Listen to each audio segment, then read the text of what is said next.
اور وہاں حج سے فارغ ہو کر قربانی پیش کر کے پھر احرام سے فارغ ہو، اور جس نے یہاں سے عمرے کا احرام باندھنا ہے وہ مکہ مکرمہ جا کے عمرہ کر کے فارغ ہو جائے گا، پھر دوبارہ حج کا احرام وہاں سے باندھ کر پھر حج کر کے قربانی پیش کر کے حج کے معمولات سے فارغ ہوگا۔ تو یہ وضاحت خود نبی اکرم صلی اللہ علیہ وسلم نے فرما دی۔ اسی وجہ سے سیدہ عائشہ رضی اللہ تعالی عنہا کی روایت ہے کہ آپ کے اس ارشاد کو پیش نظر رکھتے ہوئے ہم صحابہ کرام کے معمولات کیا تھے؟ فمنا من احل بعمرۃ، ہم میں سے کچھ لوگ وہ تھے جنہوں نے صرف عمرے کا یہاں سے احرام باندھا کہ یہاں سے عمرہ کا احرام باندھیں گے، وہاں جا کر پھر عمرے سے فارغ ہو کر حج کا احرام باندھ کر فارغ ہوں گے۔ ومنا من احل بحج وعمرۃ، اور ہم میں سے کچھ لوگ وہ تھے جنہوں نے حج و عمرے کا اکٹھا احرام باندھا۔ ومنا من احل بالحج، اور ہم میں سے کچھ لوگ وہ تھے جنہوں نے صرف حج کا احرام باندھا۔ گویا نبی اکرم صلی اللہ علیہ وسلم نے حج کی جو 3 قسم کی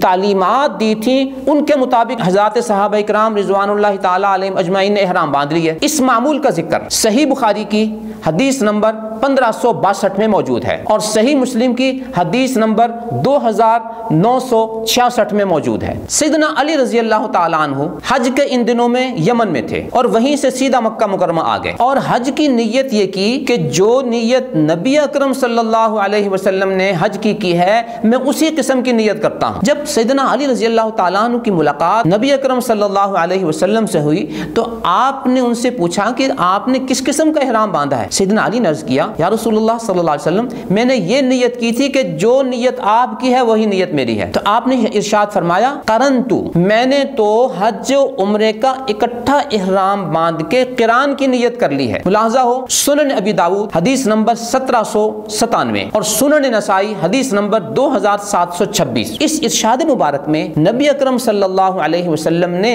خود حج اور عمرے کے اکٹھے احرام باندھنے کے لیے قران کا لفظ استعمال فرمایا ہے۔ سیدنا ابو طلحہ نے نبی اکرم صلی اللہ علیہ وسلم کی حج کی وضاحت کرتے ہوئے یہ ارشاد فرمایا ان رسول اللہ صلی اللہ علیہ وسلم قارن الحج والعمرۃ، رسول اللہ صلی اللہ علیہ وسلم نے حج اور عمرے کو اکٹھا کر کے احرام باندھا تھا، اس کے لیے قران کا لفظ استعمال کیا۔ ملاحظہ ہو سنن ابن ماجہ حدیث نمبر 2971۔ حضرت نافع راوی ہیں کہ سیدنا عبداللہ بن عمر رضی اللہ تعالی عنہ قران کی نیت کر کے تشریف لائے۔ الفاظ ہیں قدیمہ قارنن، وہ قارن بن کر آئے۔ ملاحظہ ہو سنن ابن ماجہ حدیث نمبر 2974۔ ان گزشتہ حوالہ جات کی روشنی میں ایک بات روزے روشن کی طرح آپ کے سامنے واضح ہو گئی کہ قرآن کریم میں حج کا ذکر علیحدہ ہے، عمرے کا ذکر علیحدہ ہے، اور ایک سفر میں حج و عمرے کا جو تذکرہ ہے اس کی تبیین و تشریح میں نبی اکرم صلی اللہ علیہ وسلم نے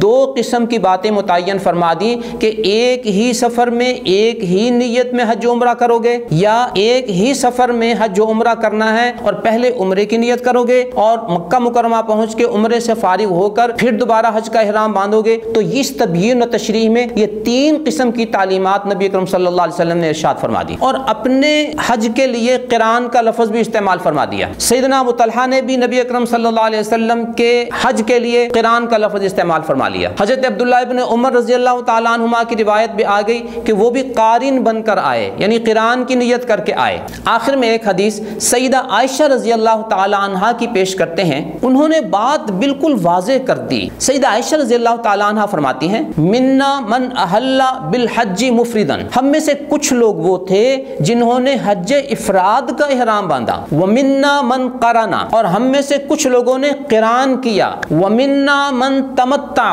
اور ہم میں سے کچھ لوگوں نے حج تمتع کیا۔ صحیح مسلم حدیث نمبر 2923۔ گویا نبی اکرم صلی اللہ علیہ وسلم نے حج اور تمتع کی جو تبیین و تشریح فرما دی اور صحابہ کرام کو اختیار دے دیا کہ ان 3 قسم کے حجوں میں سے جو مرضی کر لو، صحابہ نے اسی کے مطابق نیتیں کر لیں اور ان اقسام کے لیے مسلم شریف میں سیدہ عائشہ رضی اللہ تعالی عنہا نے 3 نام بھی استعمال کر لیے کہ اکیلے حج والے کے لیے حج افراد کا لفظ، حج اور عمرہ اکٹھا اور اکٹھی نیت والے کے لیے حج قران کا لفظ، اور ایک ہی سفر میں حج و عمرہ لیکن پہلے عمرہ پھر حج، اس کے لیے تمتع کا لفظ بھی استعمال کر لیا۔ نبی اکرم صلی اللہ علیہ وسلم کی اسی تبیین و تشریح کو امام ابن کثیر نے، امام قرطبی قرطبی نے، امام ابن تیمیہ نے وضاحت سے لکھا ہے کہ تمتع کے لفظ میں قران اور تمتع دونوں شامل ہیں، کہ ایک ہی سفر میں قران کرنا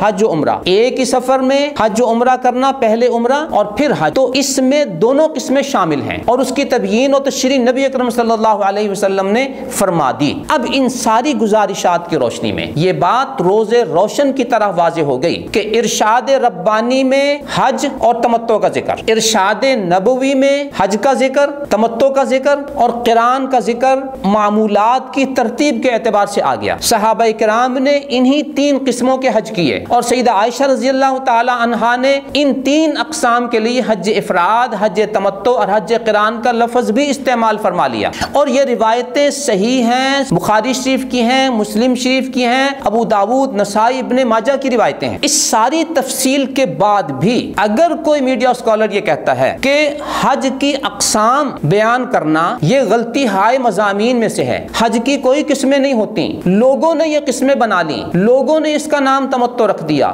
لوگوں نے اس کا نام قران رکھ دیا، اور یہ کہنا کہ میرے نزدیک حج کی کوئی قسم نہیں ہے، اب ہم فیصلہ آپ پر چھوڑتے ہیں کہ قرآن حج افراد اور حج تمتع کا ذکر کر رہا ہے، نبی اکرم صلی اللہ علیہ وسلم بھی اس کی تبیین و تشریح میں تین قسم کے اعمال کا ذکر کر رہے ہیں، لیکن یہ اسکالر یہ کہتا ہے کہ یہ غلطی ہائے مضامین ہے اور یہ قسمیں لوگوں نے بنا لی ہیں۔ نبی اکرم صلی اللہ علیہ وسلم کی بیان فرمودہ چیزوں کو یہ کہنا کہ یہ غلطی ہائے مضامین ہے، یہ کہنا کہ یہ لوگوں نے بنا لی ہیں، اور صحابہ کرام کی تشریح میں قسمیں بھی آ گئیں، نام بھی آ گیا، اور یہ کہنا کہ یہ غلطی ہائے مضامین ہے اور حج کی کوئی قسمیں نہیں ہوتی اور یہ قسمیں لوگوں نے بنا لی ہیں، لوگوں نے حج تمتع بنا لیا، لوگوں نے حج قران بنا لیا، کیا یہ ان تمام واضح ارشادات کا بالکل واضح انکار ہے یا نہیں؟ اس کا فیصلہ ہم آپ پہ چھوڑتے ہیں۔ یہی وجہ ہے کہ اس میڈیا اسکالر نے جب نبی اکرم صلی اللہ علیہ وسلم کی اس تبیین و تشریح کا انکار کر دیا جو کہ صحیح احادیث شریفہ میں وارد ہے، تو یہی وہ خطرناک پہلو ہے جس پر ہم کوئی فتویٰ نہیں لگاتے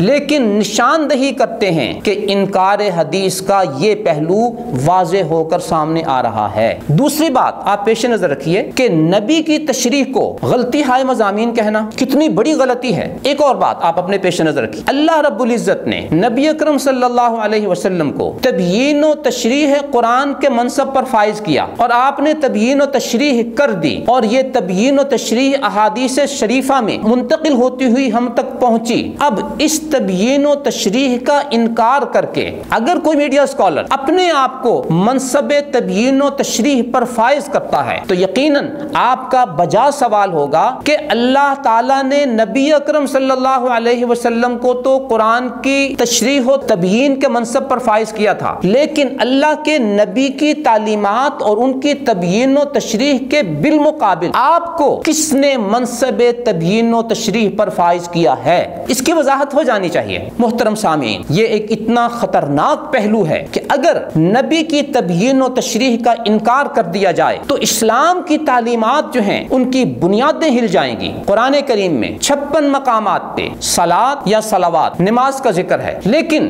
قرآن میں نہ نمازوں کی تعداد ہے اور نہ ہی نمازوں کی رکعات کی تعداد ہے اور نہ ہی اس کا طریقہ ہے۔ اس کی تبیین و تشریح نبی اکرم صلی اللہ علیہ وسلم نے کی۔ آج اگر ہم اس میڈیا اسکالر کے اس اصول کو مان لیں تو آگے جا کے اسلام کا جو رکن نماز ہے اس کی جڑیں بھی ہل جائیں گی کہ قرآن میں نماز کا ذکر تو ہے لیکن نمازوں کی تعداد، ان کی رکعات یہ غلطی ہائے مضامین شمار ہو جائیں گی اس اصول کی روشنی میں، اور یہ لوگوں نے بنا لی ہیں۔ تو گویا نبی کی تبیین و تشریح کو مسترد کر دینا یہ اسلام کی تعلیمات کو بنیادوں سے اکھیڑ دینے کے مترادف ہے۔ اس میڈیا اسکالر کا یہ موقف کوئی ہلکا پھلکا یا چھوٹی موٹی غلطی ہائے مضامین نہیں بلکہ ایک بہت بڑی غلطی ہائے مضامین ہے اور ایک بہت بڑی جرت ہے، ایک بہت بڑی جسارت ہے، ایک بہت بڑی بے ادبی ہے۔ اللہ رب العزت ہم سب کو اپنی تعلیمات اور نبی اکرم صلی اللہ علیہ وسلم کی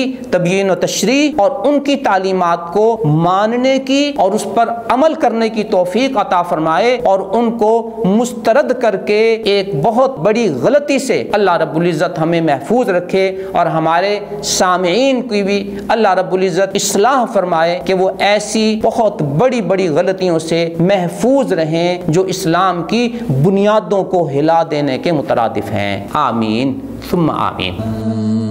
نظروا للطيبة ونور طه يسطعون